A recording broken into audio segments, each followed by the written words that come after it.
आदाब, आप सभी का इस्तकबाल है हमारे इस खास प्रोग्राम चलती रहेगी जिंदगी में और मैं हूं आपके साथ तरन्नुम अली। कोरोना वायरस वबा के खिलाफ मुल्क में वैक्सीनेशन ड्राइव शुरू हो चुकी है। अब तक 2,24,301 लोगों को वैक्सीनेट किया गया। सरकार के मुताबिक इनमें से 447 लोगों में साइड इफेक्ट्स देखने को मिले हैं। शुरुआत में हेल्थ वर्कर्स, फ्रंटलाइन वर्कर्स और 50 से ऊपर की उम्र वाले लोगों को वैक्सीनेट करने का टारगेट है, लेकिन वैक्सीनेशन ड्राइव से जुड़े बहुत से ऐसे सवाल हैं जिनका जवाब हम सभी जानना चाहते हैं। इसीलिए दो खास मेहमान आज हमारे साथ हैं। इस्तकबाल कीजिए doctor Arun Sharma, professor, university college of medical sciences and GTB hospital. Kaif Ali, आप जामिया मिलिया इस्लामिया के आर्किटेक्चर स्टूडेंट हैं। आपने स्पेस एरा कोविड-19 शेल्टर प्रोजेक्ट शुरू किया जिस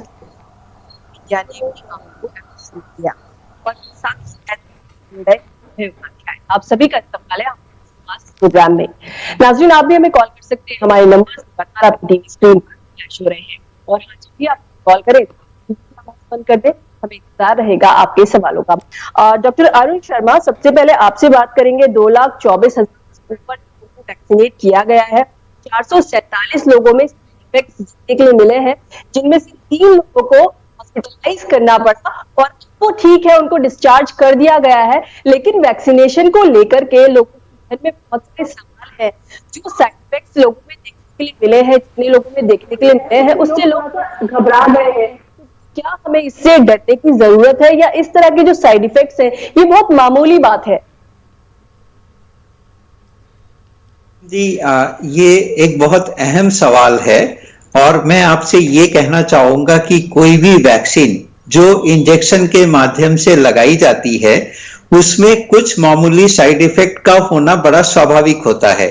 जैसे मान लीजिए कि अगर हम इंजेक्शन लगा रहे हैं तो इंजेक्शन की जगह पे जहां इंजेक्शन लगा वहां दर्द हो सकता है, वहां सूजन हो सकती है और हमें हल्का बुखार हो सकता है। इस तरह के मामूली लक्षण जो हैं वो कोई भी वैक्सीन लगाने से, ये सिर्फ कोविड-19 की वैक्सीन की बात नहीं है, कोई भी वैक्सीन लगाने से ऐसा हो सकता है।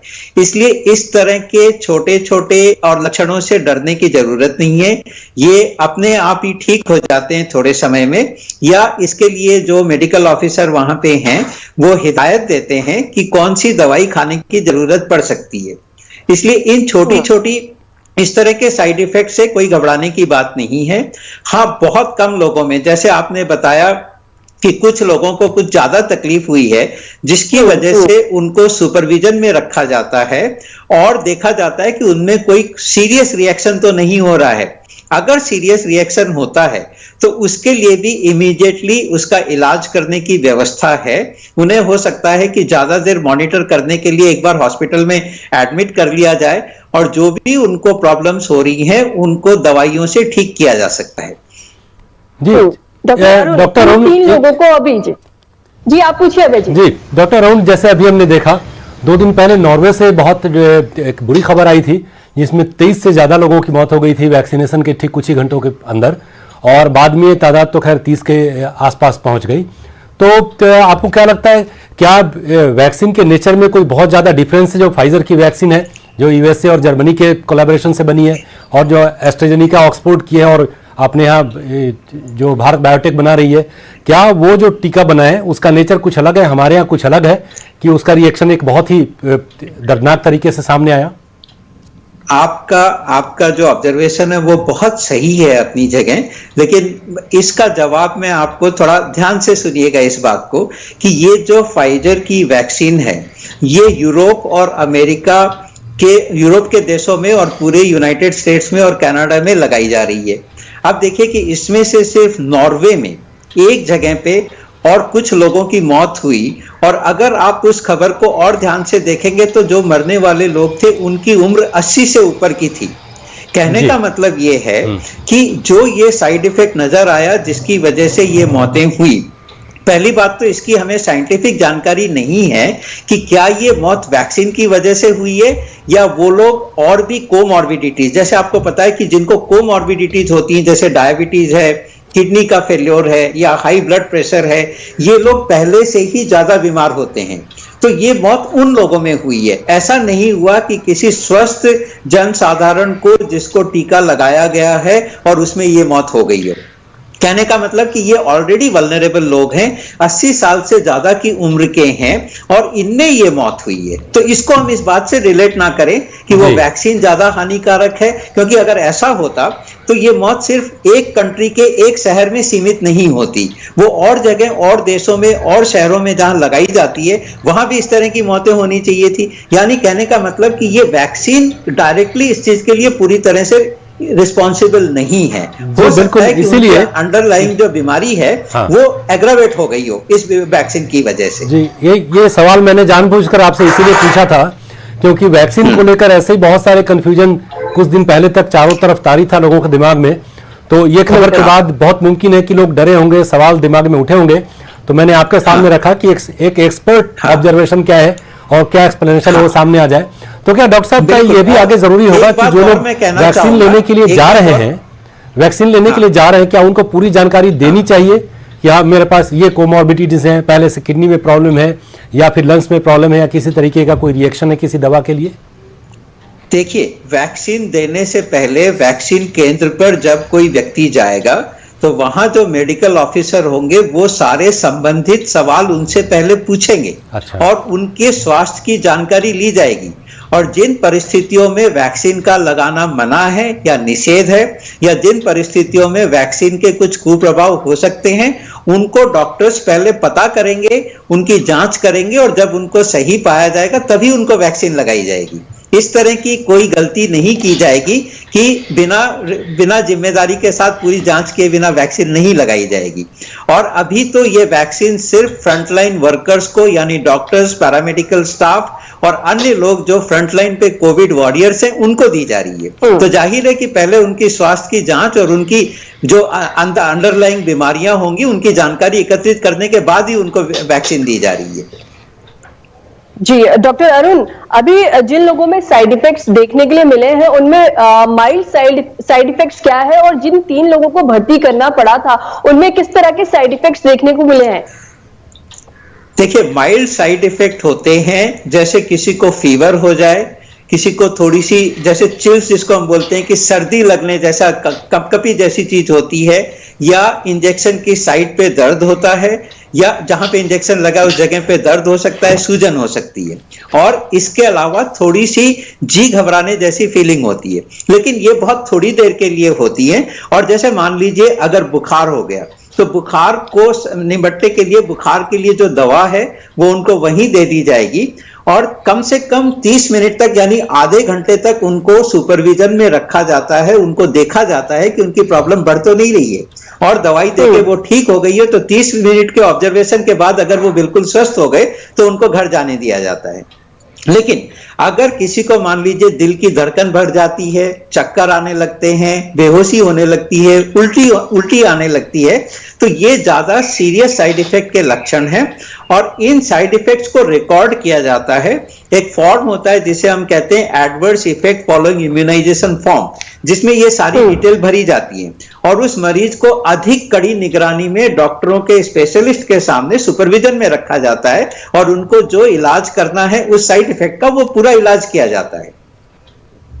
जी डॉक्टर अरुण, हम आपके पास वापस आएंगे हमारे साथ। जी डॉक्टर अरुण, वापस आएंगे हम आपके पास। हमारे साथ कैफ लगातार बने हुए हैं। कैफ, सबसे पहले तो ये बताइए ये आपका क्या इनोवेशन है EMEI और जामिया से आप किसकी पढ़ाई कर रहे हैं, क्या पढ़ाई कर रहे हैं?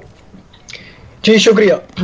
जी मैं जामिया मिलिया इस्लामिया से 4th ईयर का आर्किटेक्चर स्टूडेंट हूँ और मैंने एक कोविड-19 के पैंडेमिक में एक प्रोजेक्ट तैयार किया है जिसका नाम है space era, a standard space for the pandemic era and beyond. इस प्रोजेक्ट को हम ये बेसिकली प्री फैब्रिकेशन स्ट्रक्चर्स से प्रोजेक्ट बना है जिससे हम quarantine shelters, isolation shelters, hospital incremental design जैसे हम ICU units, portable testing clinics and portable toilet units, इन सबको social distancing and other health care precautions के मद्देनजर रखते हुए हम तैयार कर सकते हैं। जी, तो ये जो आपका डिजाइन है इसकी इंस्पिरेशन आपको कहां से मिली, आइडिया इसका कहां से आया आपको? जी मैं 2019 से ही प्री फैब्रिकेशन स्ट्रक्चर्स पे काम कर रहा था। अब जैसे मार्च 2020 में जब मैंने एक प्रॉब्लम ऑब्जर्व करी कि अगर कोई पर्सन अपने घर पे क्वारंटाइन कर रहा है तो ये देखा गया था कि उसके फैमिली मेंबर्स, उसके नेबर्स भी कोरोना पॉजिटिव हो रहे थे जिससे पूरा एरिया कंटेमिनेशन जोन क्रिएट हो रहा था। और दूसरी तरफ अगर कोई सस्पेक्ट मास क्वारंटाइन शेल्टर्स में क्वारंटाइन हो रहा था, तो वो ये एरियाज भी बड़े ऐसे कंटेजियस हैं जहाँ पे कोरोना वायरस ट्रांसमिट हो सकता है एक पेशेंट से दूसरे पेशेंट। तो यही ऑब्जर्वेशन थी स्पेस एरा प्रोजेक्ट रिसर्च की, कि हम house and core medical infrastructure के बीच में एक हम ऐसा स्पेस क्रिएट करें जहाँ के जो पेशेंट्स हैं और जो पॉजिटिव या सस्पेक्ट पेशेंट्स हैं वहाँ पे क्वारंटाइन कर सके, जिससे कि कोर मेडिकल इंफ्रास्ट्रक्चर और हॉस्पिटल्स और गवर्नमेंट पे भी कम प्रेशर पड़ेगा। और जैसे कि जो ट्रेडिशनल जो हमारे आइसोलेशन सेंटर बन रहे हैं अलग में, हमने देखा सबसे पहले महाराष्ट्र में एक बहुत बड़ा आइसोलेशन सेंटर बनाया गया, अलग अलग स्टेट्स में बनाए गए। उन आइसोलेशन सेंटर्स और जो आपने क्रिएट किया है, इसमें बेसिक डिफरेंस क्या है और ये कैसे इंप्रूव्ड है उससे? इसमें कई आपको अवार्ड्स भी मिले, जाहिर सी बात है कि कोई बहुत ही खास बात होगी इसमें। जी सर, आप जैसे हम 100 साल पहले भी 1920 1918 में एक पैंडेमिक आया था, और आप अगर उसकी फोटोज देखेंगे तो वहाँ की क्वारंटाइन शेल्टर्स देखेंगे, और 2020 में भी आज की शेल्टर्स देखेंगे, तो आप अगर इंफ्रास्ट्रक्चर के बलबूते पे देखेंगे तो कोई इनोवेशन या कोई इसमें एडवांस नहीं हुई है। आप देखेंगे जो पेशेंट्स हैं, ये ऐसी जो पैंडेमिक डिजीजेज होती हैं ये एयर के थ्रू भी ट्रांसमिट होती हैं, जो कि अगस्त 2020 में WHO ने भी कंफर्म किया है कि corona virus can transmit through air. तो आप देखिए कि अगर 1500 पेशेंट्स एक छत के नीचे क्वारंटाइन कर रहे हैं, अगर हम जितने भी हम मैकेनिकल फिल्टर्स लगा ले, HEPA फिल्टर्स, लेकिन हम कुछ पूरे हद तक हम उसको एयर से ट्रांसमिट करने से नहीं रोक सकते। तो जो स्पेस एरा का मेन विजन यही था कि हम जो यूनिट्स हैं उसको बड़े शेल्टर की जगह हम स्मॉल यूनिट्स में क्रिएट कर रहे हैं, जिससे हर पेशेंट को एक प्रॉपर ओपन स्पेस मिलेगा, जो कि sir physical, mental and psychological comfort जो होगा पेशेंट का वो भी मद्देनजर रखते हुए बनेगा, और प्रॉपर वेंटिलेशन सिस्टम भी होगा, और जैसे ये वेदर प्रूफ भी होते हैं। जी सर, तो सर यही है मेन इसका डिफरेंस, कि जो हमारे मास शेल्टर्स बन रहे हैं कि दुनिया के सबसे बड़े शेल्टर्स, उसकी जरूरत नहीं है, बल्कि हमें दुनिया के सबसे ज्यादा शेल्टर्स, स्मॉल यूनिट्स क्रिएट करने की जरूरत है, जिससे एक पेशेंट दूसरे पेशेंट से social distancing and other health care precautions achieve कर पाए। लेकिन अभी तो जैसे कोरोना के लिए, कोरोना के खिलाफ वैक्सीनेशन शुरू हो गई है और उम्मीद की जा रही है कि 1-1.5 साल में इसको बिल्कुल हर्ड इम्यूनिटी हम लोग अचीव कर लेंगे। उसके बाद जो आपका जो इनोवेशन है उसकी क्या यूटिलिटी रह जाएगी फिर? जी बेसिकली सर, ये मार्च 2020 में डेवलप होता है एज अ कोविड-19 शेल्टर। अब जैसे हमारा नॉट ओनली इन इंडिया, पूरे वर्ल्ड में ही अब कोविड-19 वैक्सीन ड्राइव स्टार्ट होगी, तो हम जो कोविड-19 वैक्सीन ड्राइव के लिए भी, जहां वैक्सीन जितनी इंपॉर्टेंट है उसी के साथ साथ पूरा उसका प्रॉपर इंफ्रास्ट्रक्चर भी इंपॉर्टेंट है, जहां पे proper sterilisation room, vaccination storage area, doctors facility, और अगर जैसे सर ने बताया कि कोई पेशेंट अनकॉन्शियस या अनकॉन्शियस फील करता है तो उसके लिए एक प्रॉपर जनरल वार्ड, ऐसे आइसोलेशन स्पेस भी क्रिएट होना चाहिए, हाइजीनिक और proper maintain, social distancing maintain करते हुए। तो ये जो मेरा स्पेस एरो प्रोजेक्ट है, ये हम as a vaccination camps, vaccination centres भी डेवलप कर सकते हैं, जो कि सर ये 2 साल तक हमारा ड्राइव चलेगा, और जो ग्रामीण एरिया है इंडिया के, वहां पे अगर हमें वैक्सीन पहुंचानी है और वहां पे भी हमें पूरी हाइजीनिक और हर सभी लोगों की हमें हेल्थ सेफ्टी इंश्योर करनी है, तो हमें उसके लिए प्रॉपर इंफ्रास्ट्रक्चर की भी जरूरत है। और इसकी खास बात यही है स्पेस एरा शेल्टर की, कि हम इसको एज अ कोविड-19 शेल्टर हो, चाहे वैक्सीनेशन कैंप हो, चाहे अभी रिसेंटली यूनाइटेड नेशन ऑर्गेनाइजेशन से स्पेस एरा प्रोजेक्ट को एज अ रेफ्यूजी कैंप में रिकॉग्निशन मिली है, तो हम इसको एज अ रेफ्यूजी कैंप भी यूज कर सकते हैं, हाउसिंग यूनिट भी क्रिएट कर सकते हैं, फ्लड रिलीफ कैंप्स, बहुत एरियाज हैं। जी कैप, आपके इनोवेशंस को लेकर के हम आगे भी आपसे बात करेंगे, आप बने रहिए हमारे साथ। डॉक्टर अरुण, जैसे कि वैक्सीनेशन शुरू हो गया है, तो हर इंसान यही जानना चाहता है कि उसकी बारी कब आएगी, कब उसको वैक्सीन मिलेगी? जी बिल्कुल, ये उत्सुकता काफी बनी हुई है और ये अच्छी बात है कि लोग वैक्सीन लेना चाहते हैं। अभी देखिए जो कार्यक्रम है उसमें वैक्सीन का सिर्फ इमरजेंसी यूज ऑथराइजेशन के अंतर्गत वैक्सीन दी जा रही है। यानी कहने का मतलब कि चूंकि एक महामारी फैली हुई है, एक पैंडेमिक है, उससे लड़ने के लिए जैसे ही हमारे पास वैक्सीन की सेफ्टी और इम्यूनोजेनिसिटी की इंफॉर्मेशन आई, तो हमने उसको फेजेस में, चरणों में और एक एक करके टारगेट ग्रुप्स को वैक्सीन लगाने का काम शुरू किया। यानी सबसे पहले वैक्सीन फ्रंटलाइन वर्कर्स को, डॉक्टर्स को, पैरामेडिकल वर्कर्स को दी जाएगी। इसके बाद ये वैक्सीन 50 से अधिक उम्र वाले लोगों को दी जाएगी जो कि ज्यादा वल्नरेबल होते हैं इस बीमारी पे। और तीसरा ग्रुप वो है जिनमें कोई कोमॉर्बिडिटी जिसे हम कहते हैं कि जैसे वो डायबिटीज के मरीज हों, हाई ब्लड प्रेशर के शिकार हों, या कोई ऐसी गंभीर बीमारी हो जिसमें कोविड अगर इन्फेक्शन होता है कोविड-19 तो उसके परिणाम ज्यादा घातक हो सकते हैं। तो अभी ये वैक्सीन इमरजेंसी यूज ऑथराइजेशन के अंतर्गत इन 3 ग्रुप के लोगों को पहले दी जा रही है। और इसके बाद धीरे धीरे जब हमें डीसीजीआई से वैक्सीन को पूरी तरह से लॉन्च करने का लाइसेंस मिलेगा और जब ये मार्केटेबल होंगी उस समय ये वैक्सीन बाकी लोगों को जो जनरल आम जनसाधारण इन 3 ग्रुप के अतिरिक्त जो लोग हैं उनको दी जाएगी। और इसका एक पूरा सिस्टमेटिक मेथड होगा कि सरकार ने एक ऐप लॉन्च किया है जिसे हम कोविन के नाम से जानते हैं। इस ऐप में पहले हर व्यक्ति अपने आप को रजिस्टर करेगा, अपनी वैक्सीन प्राप्त करने की इच्छा जताएगा। वो जब रजिस्ट्रेशन कंप्लीट हो जाएगा तब उन लोगों को मैसेज के द्वारा उनका दिन और तारीख बता दी जाएगी और समय बता दिया जाएगा और स्थान बता दिया जाएगा कि कब कहां पे आपको कितने बजे अपने वैक्सीन लगवाने के लिए आना है। तो ये एक सिस्टमेटिक तरीके से और चरणबद्ध तरीके से ये काम आगे होता रहेगा। अभी आईसीएमआर की तरफ से एक स्टेटमेंट भी आया था जी। तरन्नुम, में एक सवाल मैं पूछ लेता हूं, जहन में घूम रहा था, फिर आप अपना सवाल जारी रखिएगा। डॉक्टर साहब, ये एक आईसीएमआर की तरफ से स्टेटमेंट भी आया था कि ये जो वैक्सीन है हमारे दोनों ही कोविशील्ड और कोवैक्सीन भी, ये जो यूके में जो नया वेरिएंट इसका वायरस का आ गया था उसके अगेंस्ट भी कारगर है। तो क्या वैसे पेशेंट्स को भी ये दिया गया ये देखने के लिए कि उनके ऊपर इसका कैसा रिएक्शन होता है, या फिर जो कंपोजिशन है मेडिसिन की उसके आधार पर ये उम्मीद लगाई जा रही कि ये कारगर होगा उसके खिलाफ?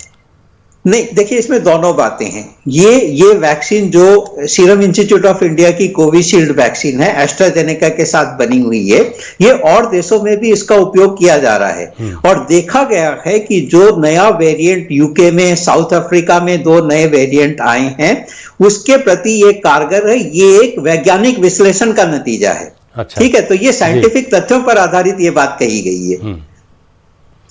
तो ये तो बहुत ही अच्छी बात रही। तरन्नुम, आप कुछ पूछ रही थी? जी बिल्कुल, मैं ये जानना चाह रही हूँ डॉक्टर अरुण कि क्या हर किसी को वैक्सीन लगवाना जरूरी है या फिर कोई वैक्सीन लगवाने से मना भी कर सकता है? देखिए, वैक्सीन पूरी तरह से स्वैच्छिक दी जा रही है, वॉलंटरी दी जा रही है। कोई भी इंसान वैक्सीन लगाने से मना कर सकता है, इस पे कोई जोर जबरदस्ती नहीं है। लेकिन एक वैक्सीन जिसे हम जानते हैं कि वो एफिकेशियस है, वो बीमारी से लड़ने में, महामारी से लड़ने में हमारी मदद कर रही है, तो इसका मतलब ये है कि जो भी एलिजिबल हैं और जिनका टर्न आता है उनको अपने टर्न पे वैक्सीन लगवा लेनी चाहिए। उससे उनकी भी सुरक्षा है, उनके परिवार वालों की भी सुरक्षा है और ज्यादा विस्तृत रूप में देखें तो दुनिया के हर नागरिक की सुरक्षा है। देखिए, इस पूरी शताब्दी में पहली बार इस विश्व को एक ऐसी बीमारी का सामना करना पड़ रहा है जिसमें कि कोई भी बचा हुआ नहीं है। पूरे प्लैनेट पे हर देश में लोग इस बीमारी से ग्रसित हो रहे हैं और बहुत सी जानें भी गई हैं। तो जब उसमें हमारे पास एक वैक्सीन उपलब्ध है जिसकी सेफ्टी और एफिकेसी के बारे में हम काफी हद तक निश्चिंत हैं, तो मेरा कहना यह होगा कि जब समय आता है और आप उसके लिए एलिजिबल हैं तो आपको वैक्सीन लगवानी चाहिए। लेकिन फिर भी ये जोर जबरदस्ती नहीं है, ये कंपलसरी नहीं है, ये आपकी इच्छा पर है। आप सोच समझकर पूरी बात की जानकारी लेकर फिर फैसला करें कि आप वैक्सीन लगवाएंगे या नहीं। जी डॉक्टर अरुण, क्या इससे कुछ लोगों को बाहर भी रखा गया है कि किन लोगों को वैक्सीन नहीं दी जाएगी? हाँ, देखिए, एक तो अभी जो गाइडलाइंस हैं, जो कंपनियां जिन्होंने ये वैक्सीन बनाई हैं उन्होंने अपनी गाइडलाइन में ये बात बताई है कि गर्भवती महिलाओं को अभी ये वैक्सीन नहीं लगाई जाएगी क्योंकि उन पर परीक्षण नहीं किए गए हैं। प्लस दूसरी बात, ये 18 साल से अधिक उम्र के जो लोग हैं उनको ही अभी वैक्सीन लगाई जा रही है। तो यानी 18 साल से कम उम्र के और जो गर्भवती महिलाएं हैं उनको अभी ये वैक्सीन नहीं दी जा रही है। और तीसरा, कुछ ऐसी बीमारियां हैं जिनमें आप लोगों की जो रोग प्रतिरोध क्षमता होती है, यानी जो इम्यूनिटी है, वो अगर किसी तरह से खराब हुई है और इम्यूनोसप्रेस या तो दवाइयां ले रहे हैं या किसी ऐसी बीमारी से ग्रसित हैं कि उनकी बॉडी जो है वो इसके प्रति एंटीबॉडी नहीं बना पाएगी, तो उनमें वैक्सीन देके फायदा नहीं है। इसलिए इन 3 कैटेगरी के लोगों को अभी वैक्सीन से अलग रखा गया है। जी डॉक्टर अरुण, यहाँ पर आपने बीमारियों का जिक्र किया, तो क्या बीमारियों को लेकर भी कैटेगराइज किया गया है कि अगर कुछ लोगों को इस तरह की बीमारी होती है तो उन्हें वैक्सीन दी जाएगी, कुछ को वैक्सीन नहीं दी जाएगी क्योंकि उन्हें इस तरह की बीमारी है, तो क्या कैटेगराइज किया गया है बीमारियों को लेकर? देखिए तरन्नुम जी, ये जो वहां पे मेडिकल ऑफिसर होंगे जो ये फैसला करेंगे कि किसको वैक्सीन नहीं लगनी चाहिए, उनके पास इसकी पूरी जानकारी होती है।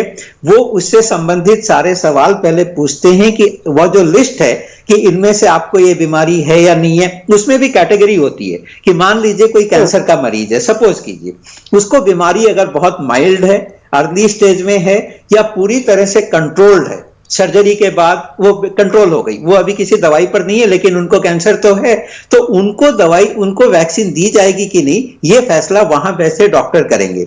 मैं इस बात को आपके चैनल के माध्यम से बीमारियों के नाम इसलिए नहीं गिनाना चाहता क्योंकि इससे लोगों में कंफ्यूजन होगा कि मैं वैक्सीन लगवाने जाऊं या नहीं जाऊं। तो ये फैसला उन तक ही सीमित रहने दीजिए कि जिस डॉक्टर के पास या जिस टीकाकरण केंद्र पे जा रहे हैं वहां जो डॉक्टर हैं वो फैसला करेंगे कि इनको वैक्सीन अभी लगनी चाहिए या नहीं लगनी चाहिए। डॉक्टर साहब, पूरे पॉपुलेशन के कितने % लोगों को अगर वैक्सीन की दोनों डोज दे दी जाए तो हर्ड इम्यूनिटी हम लोग अचीव कर सकते हैं? इससे ये होगा कि जो बीमार लोग हैं उनको नहीं भी पड़े तो शायद उनको कोई जरूरत ना पड़े आगे। नहीं, बिल्कुल, ये बहुत अच्छा सवाल है और ये थोड़ा सा साइंटिफिकली कॉम्प्लिकेटेड सवाल है, इसलिए कि हर बीमारी के लिए हर्ड इम्यूनिटी की परसेंटेज अलग अलग होती है। जैसे मान लीजिए मीजल्स का आपने नाम सुना होगा, खसरे की बीमारी होती है, उसमें हम कहते हैं कि 95% ससेप्टेबल बच्चों में अगर वैक्सीन लगेगी तो हम हर्ड इम्यूनिटी अचीव करेंगे। पोलियो में अगर हम कहते हैं कि पोलियो में 70% ससेप्टेबल बच्चों को अगर वैक्सीन लग जाती है तो हर्ड इम्यूनिटी आ जाएगी। तो अलग अलग बीमारियों के लिए हर्ड इम्यूनिटी के अलग अलग लेवल्स होते हैं। कोविड-19 एक नई बीमारी है, इसके ऊपर हमारे पास अभी तक शोध का इतना इंफॉर्मेशन जनरेट नहीं हुई है कि हम आपको एक निश्चित तौर पे संख्या बताएं कि कितने % लोग अगर वैक्सीनेटेड हो जाएंगे तो हर्ड इम्यूनिटी होगी या कितने % लोगों को इन्फेक्शन हो जाएगा तो हर्ड इम्यूनिटी होगी। इसका अभी एब्सोल्युटली करेक्ट 100% सटीक जवाब हमारे पास नहीं है, लेकिन पब्लिक हेल्थ एक्सपर्ट्स का और एपिडेमियोलॉजिस्ट की यह मान्यता है कि अगर हम 70% तक वैक्सीनेट कर लेते हैं तो इतनी हर्ड इम्यूनिटी हो जाएगी कि बीमारी को हम महामारी से बदल के एक नियंत्रित बीमारी के रूप में देख सकते हैं। कहने का मतलब, मीजल्स आज भी बच्चों को होता है, डिप्थेरिया और ट्यूबरकुलोसिस आज भी बच्चों को होता है, लेकिन वो किसी पैंडेमिक शेप में नहीं है। बीमार पड़ने वाले बच्चों की संख्या सुरक्षित रहने वाले बच्चों के अनुपात में बहुत कम है। तो यानी कोविड में भी अगर हम वो 70% तक कर लेंगे तो बीमार पड़ने वाले लोगों की या उससे जान जाने वालों की लोगों की संख्या बहुत हद तक नियंत्रण में आ जाएगी। अभी हम सिर्फ इतना ही कह सकते हैं निश्चित तौर पे। जी बिल्कुल। तरन्नुम कैफ भी हमारे साथ जुड़े हुए हैं, कैफ के पास एक बार चलते हैं। कैफ, आपने जो भी डिजाइन किया है शेल्टर होम के तौर पे जो डिजाइन डेवलप की है वो कितना कॉस्ट इफेक्टिव है? क्योंकि एडवांस तो है काफी आपका, लेकिन वो अगर उसमें पैसे की भी अगर किफायत हो तो बहुत अच्छी बात होगी। वैसे आप अपना जवाब तैयार रखिएगा, आएंगे आपके पास। एक कॉलर हमारे साथ जुड़े हुए हैं। हेलो जी, बताएं। जी, मैं जाफर हुसैन काजी बात कर रहा हूँ सर। जी बताएं आप। हाँ, मुझे 2 सवाल पूछने हैं डॉक्टर साहब से। हाँ बताएं। पहला सवाल मेरा ये है कि इंडिया की जो लोक संख्या है सर, ये तकरीबन 135 करोड़ है जी, और ये जो टीकाकरण अभी चालू हो गया है ये बहुत अच्छी बात है। लेकिन 60% लोग इंडिया में जो है वो इस वैक्सीन को पैसों से नहीं ले सकते सर, गरीब लोग हैं। जी बिल्कुल सही बात। इसके लिए क्या? मेरा दूसरा सवाल है सर। हाँ पूछिए, जल्दी पूछें आप। हाँ जी। हाँ, तो दूसरा सवाल ये है सर कि ये वैक्सीन लगाने के बाद अगर कुछ साइड इफेक्ट होते हैं, हाँ, और मानिए कि अगर वो व्यक्ति नहीं रहता है जिसको साइड इफेक्ट हो गए, वो चला जाता है दुनिया से, तो उसके लिए गवर्नमेंट क्या करेगी? उसके घर वालों के लिए क्या करेगी? चलिए ठीक है, बहुत शुक्रिया सवाल पूछने के लिए। आपका जवाब, हम सवाल का जवाब ले लेते हैं डॉक्टर अरुण से। डॉक्टर साहब। ये सवाल पूछने के लिए धन्यवाद। आपकी जो चिंता है, आपकी जो शंका है अपनी जगह बहुत सही है, लेकिन देखिए ये नीतिगत सवाल है। ये सरकार अपनी नीति बनाती है और उसके हिसाब से फैसला लेती है। एक डॉक्टर होने के नाते, इस देश का नागरिक होने के नाते मैं सिर्फ इतना ही चाहूंगा कि हर व्यक्ति को उसकी इस आधार पे वैक्सीन ना मिले कि वो उसके लिए खरीद सकता है या नहीं खरीद सकता है। मेडिसिन का बेसिक सिद्धांत ये है कि हमें हर जिंदगी बचानी है, ठीक है। और ये जो नीतिगत सिद्धांत हैं और ये जो फैसले किए जाते हैं, ये सरकारी तौर पर सरकार के लेवल पे किए जाते हैं। इसमें व्यक्तिगत तौर पे मैं आपको ये नहीं बता सकता, इसका जवाब तो सिर्फ सरकार दे सकती है। जी बिल्कुल। तरन्नुम, कैफ से सवाल का जवाब ले लेते हैं छोटे में। वक्त भी हमारे पास कम है तो जल्दी से आंसर ले लेते हैं। जी, जो मेरा फैब्रिकेशन स्ट्रक्चर्स है, इसकी यही खास बात है कि सबसे ज़्यादा कॉस्ट इफेक्टिव होता है। और मैंने एक स्टैंडर्ड डायमेंशन का एक कंटेनर तैयार किया 2.5 मीटर बाय 6 मीटर का, जिसको हम as a vaccination storage unit भी बना सकते हैं। उसकी कॉस्टिंग अप टू 1.2 लाख आएगी। और जैसे हम इसको, अगर हम स्पेस एरा पूरा क्वारंटाइन शेल्टर बनाते हैं, और ये जो कंटेनर 2.5 मीटर बाय 6 मीटर का, इसको अगर हम जो स्पेस एरा प्रोजेक्ट अगर बनाते हैं पूरा शेल्टर प्रोटोटाइप, तो ये 8 कंटेनर से बनेगा। That can cost up to 12 to 13 lakh rupees for making general ward. और जैसे कि अगर हम और टिपिकल मेडिकल यूनिट्स में जाए, जैसे ICU यूनिट्स, तो जैसे मेडिकल इंफ्रास्ट्रक्चर जैसे बढ़ता रहेगा तो उसकी कॉस्टिंग उसी हिसाब से बढ़ती रहेगी। दूसरा इसका यही है कि इसको कम मैन पावर और कम इफिशिएंट टाइम में बना सकते हैं। और ये यूनिवर्सल सॉल्यूशन है कि अगर हमने इसको यहाँ पे डेवलप किया है तो हम इसको अफ्रीका और south Asian countries, undeveloped countries, हर जगह इसको बना सकते हैं, क्योंकि इसकी जो डिजाइन स्ट्रेटेजीज हैं एंड कंस्ट्रक्शन स्ट्रेटेजीज हैं वो यूनिवर्सल है। जी कैफ, हमारे पास वक्त बहुत कम है, लेकिन चलते चलते एक जवाब आपसे जरूर लूंगी। आप अपने जैसे नौजवानों से क्या कहना चाहेंगे, उन्हें क्या मैसेज देना चाहेंगे कोविड के इस दौर में? जी, मैं आपके शो के माध्यम से सभी युवा दोस्तों को और देशवासियों को यही बताना चाहूँगा कि जैसे मेडिकल वर्कर्स और फ्रंट लाइन वर्कर्स अपने काम के लिए अपने देश को कोविड-19 की सिचुएशन में सर्व कर रहे हैं, ऐसे ही हमारे स्टूडेंट्स का, रिसर्चर्स का यही फ़र्ज़ बनता है कि हम अपने फील्ड से, चाहे मेडिकल फील्ड का हो, कोई इंजीनियरिंग का हो या कोई आर्किटेक्चर फील्ड का हो, हम इस टाइम में अपने गवर्नमेंट को, अपने देश को रिसर्च से, अपने आइडियाज़ से हम सर्व कर सकें। और मैं अपने कॉलेज के जामिया मिलिया इस्लामिया उनके प्रोफेसर सबका शुक्रगुजार हूं कि उन्होंने मुझे हर तरीके से सपोर्ट किया और मेंटरशिप प्रोवाइड करी, जिससे ये प्रोजेक्ट अब इस लेवल पे है। जी, वक्त की कमी की वजह से कैफ मैं आपको रोक रही हूं। कैफ, आपका और डॉक्टर अरुण, आपका हमारे साथ जुड़ने के लिए और तमाम जानकारी हमें देने के लिए बहुत बहुत शुक्रिया। तो नाजरीन, फिलहाल हमें दीजिए इजाजत, आपसे फिर मुलाकात होगी। आदाब, लेकिन आप रहिए सेफ, मास्क लगाते रहिए, हाथ धोते रहिए, घरों के अंदर रहिए। वैक्सीन अब आ गई है, बहुत ज्यादा खुश होने की जरूरत नहीं है कि अगर किसी को वैक्सीन लग गई है तो प्रिकॉशंस लेना छोड़ दे। आपको प्रिकॉशंस पहले की ही तरह फॉलो करने हैं। फिलहाल दीजिए इजाजत, आदाब।